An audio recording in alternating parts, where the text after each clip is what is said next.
அஸ்ட்ரோசைன் channel வாயிலாக உலகெங்கும் வாழ்ந்து கொண்டிருக்கும் சகோதர சகோதரிகளுக்கு அன்பார்ந்த வணக்கங்கள் மற்றும் வாழ்த்துக்கள். இன்றைய பதிவு சுக்கிர பெயர்ச்சி பலன்கள். அதாவது காலச்சக்கரத்தினுடைய 11வது வீடான கும்பமனைக்கு பெயர்ச்சியாகக்கூடிய சுக்கிரனால, அதாவது 6/2/2026 அன்று சுக்கிர பகவான் கும்பமனையில் அமர்ந்து கொண்டு பலனை தரப்போகிறார். அப்போ இந்த கும்பமனையில் இருக்கக்கூடிய சுக்கிரனால 12 ராசிகளுக்கும், அதாவது மேசத்திலிருந்து மீன வரை 12 ராசிகளுக்கும் என்ன நடக்கும், எப்படி இருக்க போகுதுங்கிறத டீட்டெயிலாக பார்க்க போகிறோம்.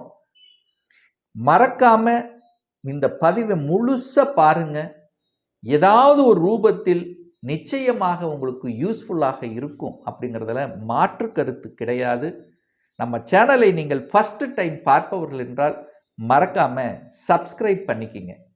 மீன ராசி அன்பர்களே, சுக்கிர பெயர்ச்சியால் என்ன பலன்? அதாவது 6/2/2026 2/3/2026 வரை கும்பமனையில் அமர்ந்திருக்கக்கூடிய சுக்கிரனால என்ன மாதிரியான மாற்றங்கள் அப்படின்னு பார்க்கும் பொழுது, இந்த மீனராசி அன்பர்களுக்கு சுக்கிர பகவான் யாரு அப்படின்னா 3க்குரியவன், முயற்சி ஸ்தானத்தின் அதிபதி, தைரிய வீரியத்தை கொடுக்கக்கூடியவன் சுக்கிரன். அதே சமயத்தில் 8க்குரியவன், அட்டமாதிபதி, வலி வேதனை துக்கம் துயரம் மற்றும் எதிர்பாராத சம்பவங்களை கொடுக்கக்கூடியவனும் அந்த சுக்கிர பகவான் தான்.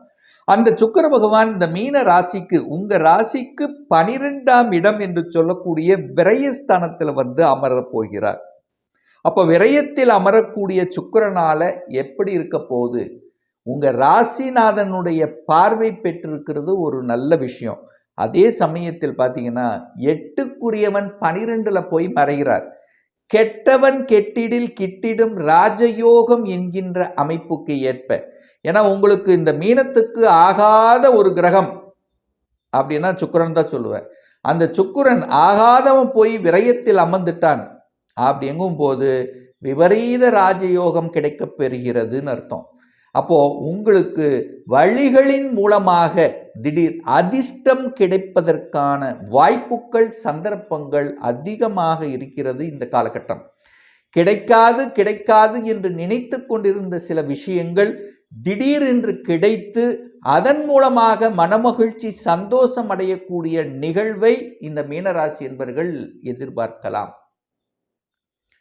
இந்த காலகட்டம் பார்த்தீங்கன்னா 5 கிரகங்கள் 12ஆம் இடத்திலேயே வந்து அமர இருக்கிறது. அப்போது விரயஸ்தானத்தில் வந்து அமரும் போது நிறைய விரயம் ஏற்படுத்தும். விரயம் அப்படின்னு என்ன? கால விரயம் ஏற்படுத்தும் அல்லது பண விரயம் ஏற்படுத்தும். அப்போ விரயத்தை சுப விரயங்களாக கன்வெர்ட் பண்ணிக்கிறது புத்திசாலித்தனம் என்பதை ஞாபகத்தில் வைத்துக் கொள்ளுங்கள் இந்த மீனராசி என்பர்கள். அப்போ என்ன பண்ணலாம்? ஒரு வீடு வண்டி வாகனங்கள் வாங்கலாம். ஒரு புதிய வீடு வாங்குவதற்கும் எப்படி செலவாக போகுது? ஒரு வாகனம், ஒரு வீடு வாங்கிக்கலாம், வாகனம் வாங்கிக்கலாம்.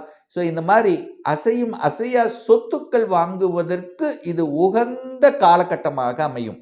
அதாவது முதலீடுகள் செய்யணுங்கிற எண்ணங்கள் அதிகமாக விதைக்கும். கண்டிப்பாக மீனராசி என்பர்கள் சேமிப்பு என்பது ரொம்ப முக்கியம். தன்னுடைய வருங்காலத்துக்காக ஒரு 10 வருடத்துக்கு பின்னாடி நமக்கு ஏதாவது ஒரு வகையில் உதவிகரமாக இருக்கணும் அப்படிங்கிறதுக்காக சில முதலீடுகளை செய்வீர்கள்.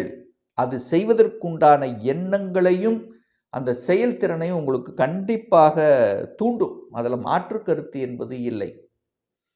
நிறைய பேர் பார்த்தீங்கன்னா 12ஆம் இடம் என்பது ஊரை விட்டு வெளியே நகருவது அப்படின்னு எடுத்துக்கலாம். அப்போ ஊரை விட்டு வெளியே நகர்வதற்குண்டான சந்தர்ப்ப சூழ்நிலைகளை உருவாக்கும். அப்போ யாருக்காவது ஒரு வேலை தன்னுடைய ஊரில் கிடைக்கல அப்படின்னா வெளியூருக்கு போனீங்கன்னா வேலை கிடைச்சிரும், இம்மீடியட்டாக வேலை கிடைச்சிரும். அப்போ வெளியூர், வெளி மாநிலம், வெளிநாடு செல்வதற்குண்டான சாத்தியக்கூறுகளையும் சந்தர்ப்பங்களையும் உருவாக்கக்கூடிய ஒரு காலகட்டமாக இந்த காலகட்டம் மீனராசி என்பவர்களுக்கு நிச்சயமாக உண்டாக்கும். அதில் எந்த மாற்று கருத்தும் கிடையாது. அப்போ 8க்குரியவன் 12ல் இருக்கும்போது என்னாகும்? வழிகளை கொடுத்து கொண்டிருந்தது. ஒரு ப்ரமோஷன் கிடைக்கல கிடைக்கல கிடைக்கல நினச்சிட்டு வருத்தமாக இருக்கும். திடீர்னு ஒரு ப்ரமோஷன் கிடைச்சிரும், திடீர்னு ஒரு இடமாற்றம் கிடைச்சிரும். இந்த மாதிரி திடீர் அமைப்புகளை தரக்கூடிய ஒரு காலகட்டமாகவும் இந்த மீனராசி என்பர்களுக்கு அமையப்பெறும். ஆனா ஒரே ஒரு விஷயம், நெகட்டிவ் விஷயத்துக்குள்ள மட்டும் போயிடக்கூடாது. நெகட்டிவ் என்ன, யாருக்கும் ஒரு ஜாமீன் கையெழுத்து போடுறது கண்டிப்பா கூடவே கூடாது. யாருக்கு பணம் கொடுத்தீங்கன்னா அவ்வளவு சீக்கிரம் ரிட்டர்ன் வராது. ஒரு வம்பு வழக்கு கோர்ட்டு கேஸ் சம்பந்தப்பட்ட எந்த ஒரு நெகட்டிவ் விஷயம், நெகட்டிவ் அப்படின்னு உங்க ஆள் மனது சொல்லுகின்ற விஷயங்கள், உங்க ஆள் மனது கண்டிப்பாக சொல்லும், இங்க போகக்கூடாது செய்யக்கூடாதுங்கிறது உள் மனசு சொல்லும். அந்த உள் மனது சொல்லுகின்ற விஷயத்தை நீங்க ஃபாலோ பண்ணணுங்கிறது சொல்ல வரேன். அப்ப நெகட்டிவ் நோ அப்படிங்கிறத மீனராசி என்பர்கள் புரிந்து கொள்ளணும். ஏன் சொல்றேன் அப்படின்னா, இந்த மீனராசி என்பர்களுக்கு இப்போ 7.5 சனியில் ஜென்ம சனி ஓடிக்கொண்டிருக்கிறது. அந்த ஜென்ம சனிங்கும் போது உங்கள் மனதை மயக்கக்கூடிய, உங்கள் மனதை மறைக்கக்கூடிய சில விஷயங்கள் நடந்துவிடும். அப்போது அந்த விஷயத்தில் கவனமாக இருக்கணும்.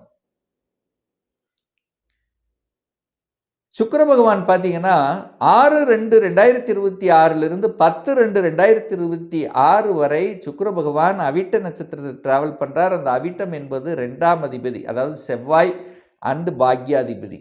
அவர் எங்கே இருக்கார்? 11ஆம் இடத்தில் இருக்கார். அப்போ இந்த காலகட்டத்தில் நீங்கள் பணம் சம்பாதிப்பதற்காக வெளியூர் வெளி மாநிலம் செல்லக்கூடிய அமைப்புகளை உண்டாக்கும். பணம் சம்பந்தப்பட்ட, பாக்கியம் சம்பந்தப்பட்ட என்ன உணர்வுகளை கொடுக்கக்கூடிய ஒரு காலகட்டமாக அமையும்.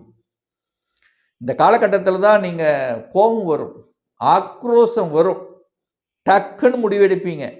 அதை பற்றி யோசிக்கவே மாட்டீங்க. அது நெகட்டிவா பாசிட்டிவா அதை பற்றி யோசிக்க மாட்டீங்க. டக்குன்னு உங்கள் மனசுக்கு, அதாவது அவசர குடுக்கைத்தனமாக ஒரு முடிவெடுத்து விட்டு அதுக்கப்புறம் யோசிக்கக்கூடிய காலகட்டமாக இருக்கும். அதனால் எந்த ஒரு முடிவெடுத்தாலும் ஒரு தடவைக்கு 2 தடவை 3 தடவை யோசிப்பது மீனராசி என்பவர்கள் சிறப்பு என்பதை ஞாபகத்தில் வைத்துக் கொள்ளுங்கள். அடுத்து பார்த்தீங்கன்னா 11/2/2026 21/2/2026 வரை சதய நட்சத்திரத்தில் டிராவல் பண்றார். சதயம் அப்படின்னாலே ராகுவோட நட்சத்திரத்தில் டிராவல் பண்றார். இந்த காலகட்டத்தில் அலைச்சல் திருச்சலை தரும். பாம்புவை போல, பாம்பு எப்படி ஒரு இடத்துல சும்மா நிற்காது, அங்கே இங்கே ஓடிட்டு இருக்குமோ அதே மாதிரி அங்கே இங்கே மனசு அங்கே இங்கே அலைப்பாய்ந்து கொண்டே இருக்கும். வெளிநாடு சம்பந்தப்பட்ட, வெளியூர் சம்பந்தப்பட்ட, அங்கே போய் ஒரு உழைப்பதற்கு இதெல்லாமே ஓகே. உழைப்புக்கு ஏற்ற ஊதியம் உண்டு. 2 மணி நேரம் செய்ய வேண்டிய வேலையை 3 மணி நேரம் செய்வீங்க. கொஞ்சம் டென்ஷன் ப்ரெஷர் இருக்கும், கொஞ்சம் ப்ரெஷர் போடுவாங்க. இந்த சமயத்தில் கோபப்படக்கூடாது, ஆக்ரோஷப்படக்கூடாது, பொறுமையாக கடைபிடிக்கணும் அப்படிங்கிறத மீனராசி என்பவர்கள் மறந்துடக்கூடாது. கோபத்தையும் ஆக்ரோஷத்தையும் வெகுண்டெழுக வைக்கும். இந்த காலகட்டத்தில் 5 கிரகங்கள் 12ஆம் இடத்துல எல்லாம் போய் விரயஸ்தானத்தில் இருக்கார். வேலை விட்டுறக்கூடாது, அவ்வளோதான். ஒரே விஷயம், எக்காரணத்தை கொண்டும் மீனராசி என்பவர்கள் வேலையை விட்டுறக்கூடாது. டென்ஷன் ப்ரெஷர் அல்லது நீங்கள் நல்லாவே செஞ்சாலும் எதையாவது ஒரு குறை சொல்லக்கூடிய தன்மைங்கிறது கண்டிப்பாக இருக்கும். நீங்கள் சூப்பராக செஞ்சாலும் அதில் ஒரு சின்ன தவறு, அந்த தவறுதை சுட்டி காமிப்பேன், எங்களுடைய நல்லவைகளை சுட்டி காமிக்க மாட்டாங்க. எப்படியாவது உங்கள் மனசு ஏதோ ஒரு வகையில் வலிக்கணும், ஏதோ ஒரு வகையில் மனம் கன்ஃபியூஸாக இருக்கணும், பேசாமல் வேலையை விட்டு வேற வேலைக்கு போயிடலாமா என்ற எண்ணங்களை கூட உங்களுக்கு ஆட்படுத்தும். இப்போ இந்த காலகட்டத்தில் பொறுமை காக்கணும் என்பதை மீனராசி என்பவர்கள் மறந்துவிடக்கூடாது. பொறுமை ரொம்ப ரொம்ப முக்கியம், சகிப்புத்தன்மை ரொம்ப ரொம்ப முக்கியம் என்பதை மறந்துவிடக்கூடாது இந்த மீனராசி அன்பர்கள். அடுத்து பார்த்தீங்கன்னா 22/2/2026 2/3/2026 வரை பூரட்டாதி நட்சத்திரத்தில் பிரயாணம் பண்றார். பூரட்டாதிங்கிறது உங்கள் குரு பகவான், உங்கள் ராசி அதிபதி நட்சத்திரத்தில் பிரயாணம் பண்ணு. அப்போ நிறைய எண்ண ஓட்டங்கள், சுகத்தை சார்ந்த விஷயங்கள். அப்போ தான் உங்களுக்கு பேசாமல் வீடு வாங்கிடலாமா, பணம் இருந்த செலவாகுது, பேசாமல் ஒரு இஎம்ஐ போட்டு எதையாவது பண்ணிடலாமா, வீடு வாங்கிக்கலாம், வாங்குவதற்கு குறை இல்லை, டாக்குமெண்ட் கரெக்டாக இருக்காங்கிறது செக் பண்ண போதும், புதிய வீடு வாங்குவதற்கு ஓகே, புதிய வாகனங்கள் வாங்குவதற்கும் எந்த தடையில்லை. ஏன்னா விரயமாகணும் அப்படிங்கிற அமைப்புக்கேற்ப அதை சுப செலவுகளாக கன்வெர்ட் பண்ணிக்கிறது புத்திசாலித்தனம் என்கின்ற அமைப்புக்கேற்ப புதிய வீட்டையும் புதிய வாகனத்தை வாங்குவதற்கும் சிறப்பு. ஒரு சிலர் பார்த்தீங்கன்னா இந்த குழந்தை பாக்கியம் டக்குன்னு கிடைச்சிடும். வலியோடு இது வரைக்கும் கிடைக்கல எத்தனையோ ட்ரீட்மெண்ட் எடுத்தோம், எத்தனையோ இஷ்ட தெய்வம் வழிபட்டோம், குழந்தை பாக்கியம் மட்டும் கிடைத்து விட்டால் நான் எல்லா விதத்திலும் சிறந்தவனாகி இருப்பேன். அதாவது எந்த கஷ்டமாக இருந்தாலும் ஓகே, எனக்கு குழந்தை பாக்கியம் இருந்தால் போதும் அப்படின்னு நினைத்து கொண்டு அதனால் வருத்தம் அடைந்து கொண்டு இருக்கக்கூடியவர்களுக்கெல்லாம் நல்லது நடக்கக்கூடிய ஒரு காலகட்டமாக இந்த காலகட்டம். என திடீர் அதிர்ஷ்டம், அதாவது வலிகளோடு இருந்தவர்களுக்கு அந்த வலி நிவாரணம் அப்படிங்கிறது கிடைச்சிரும். அதே சமயத்தில் கணவன் மனைவி சார்ந்த விஷயம் கொஞ்சம் அனுசரிக்கணும், கொஞ்சம் விட்டு கொடுத்து போகணும். ஏன்னா குடும்பாதிபதி விரயஸ்தானத்தில் சுக்கிரனும் கலத்திரக்காரகன் விரயஸ்தானத்தில் இருக்கிறதுனாலையும் 7ஆம் அதிபதியும் போய் 12ல் இருக்கார். அப்போ திருமணஸ்தானத்தின் அதிபதி போய் 12ல், கலத்திர காரக கிரகம் போய் 12ல், குடும்பாதிபதியும் 12ல் போய் அமர போறார். ஸோ இப்படி எல்லாருமே 12ல் இருக்கும்போது கணவன் மனைவிக்குள்ள விட்டு கொடுத்து செல்லணுங்கிறத மைண்டில் வச்சுக்குங்க. மற்றபடி திடீர் அதிர்ஷ்டத்தை கொடுக்கக்கூடிய ஒரு காலகட்டமாக இந்த மீனத்துக்கு அமையும். இப்போ நான் சொன்னது கோச்சார ரீதியாக ஒரு பொதுவான பலன்கள். உங்க ஜாதகத்தில் சுக்கிரன் எப்படி இருக்கார்? ஆட்சி பலத்தோட இருக்கா, உச்ச பலத்தோட இருக்கா, திக்பலத்தோட இருக்கா, அல்லது பாவ கிரகங்களினுடைய தொடர்புல இருக்கா என்பதை பொறுத்து பலன் மாறும். தசாபுத்தியை பொறுத்தும் பலன் மாறும். ஒரு துல்லிய பலன் நம்முடைய ஜாதகத்தை பற்றி தெரிஞ்சுக்கணும். 2026 சொந்த தொழில் செய்வதற்குண்டான கொடுப்பினை இருக்கா? அப்படி இருக்கக்கூடிய பட்சத்தில் எப்போ சொந்த தொழில் ஆரம்பிக்கலாம்? வேலையில் எப்போ ப்ரமோஷன் கிடைக்கும்? திருமணம் தடைபட்டு கொண்டே இருக்கு, எப்போதான் சார் திருமணம் நடக்கும்? எப்போ குழந்தை பாக்கியம் கிடைக்கும்?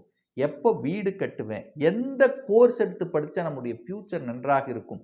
இது போன்ற கேள்விகளுக்கு துல்லியமான பதிலை நம்மால் கூற முடியும். ஒரு பர்சனல் கன்சல்டேஷன் எடுத்துக்கணும், ஒரு சுய ஜாதகம் பார்க்கணும் என்று விருப்பப்படக்கூடிய அன்பர்கள் டிஸ்பிளே தெரியக்கூடிய நம்பருக்கு வாட்ஸ்அப் மூலியமாகவோ ஃபோன் கால் மூலியமாகவோ தொடர்பு கொண்டு அப்பாயின்மெண்ட் பெற்றுக்கொண்டு நேரடியாகவோ அல்லது ஆன்லைன் மூலமாகவோ கன்சல்டேஷன் எடுத்துக்கலாம். நம்மளுடைய அலுவலகம் கோயம்புத்தூரில் அமைந்துள்ளது. அதாவது கோயம்புத்தூரிலிருந்து மேட்டுப்பாளையம் செல்லும் வழியில் வெள்ளக்கிணர் பிரிவுக்கு அருகில் அன்னபூர்ணா ஹோட்டலுக்கு பக்கத்தில் அமைந்துள்ளது. பிரியர் அப்பாயின்மெண்ட் பெற்றுக்கொண்டு நேரடியாக கன்சல்டேஷன் எடுத்துக்கலாம். இந்த ராசி நட்சத்திர நேயர்கள் அனைவரும் வாழ்க வளர்க வளமுடன் என்று எனது வாழ்த்தினை தெரிவித்துக் கொண்டு விடைபெறுகிறேன். நன்றி, வணக்கம், வாழ்த்துக்கள்.